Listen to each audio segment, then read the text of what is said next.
Chapter 1. Casey sees the last of the movers to the door and turns to face the empty apartment, her home for most of her 26 years. Soft gray walls. Worn random with oak floors. Windows overlooking Central Park. The furnishings are gone, the priceless antiques and extensive art collection sold to an auction house to help pay medical bills.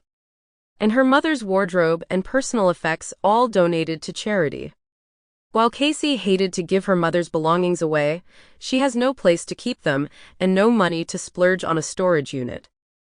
Sliding down to the hardwood floor, she rests her head against the wall and closes her eyes. She can almost hear her mother singing loud and off-key down the hall in the cramped corner kitchen, selections from classic musicals like West Side Story and Oklahoma.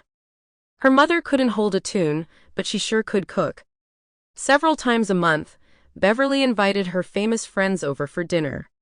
She hired waitstaff to serve and clean up, but she insisted on preparing the meal herself.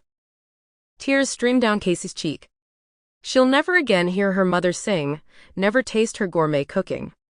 Memories and a handwritten letter are all she has left of Beverly Hobbs, glamorous anchor of a nationally syndicated morning news show. Casey tugs the crumpled paper free of her back pocket.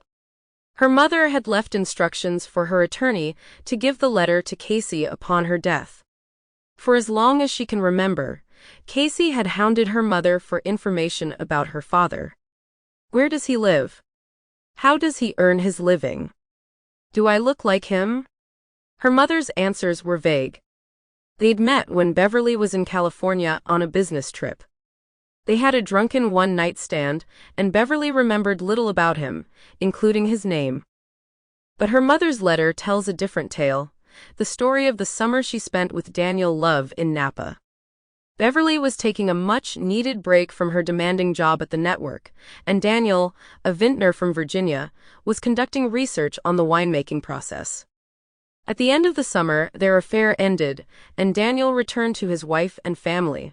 The wife and family he'd failed to mention until their last night together. Beverly was heartbroken. She would never find another love like the one they'd shared. When she discovered she was pregnant 2 months later, she viewed the baby as a gift from God, her love child. Wiping away the tears, Casey gets to her feet and goes to the window, staring down at the new green foliage on the trees in Central Park. For the past 3 years, she's watched the seasons change from the room down the hall while nursing her mother.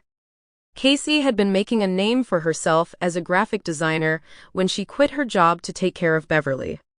3 of the most critical career-building years of her life. Sample complete. Ready to continue?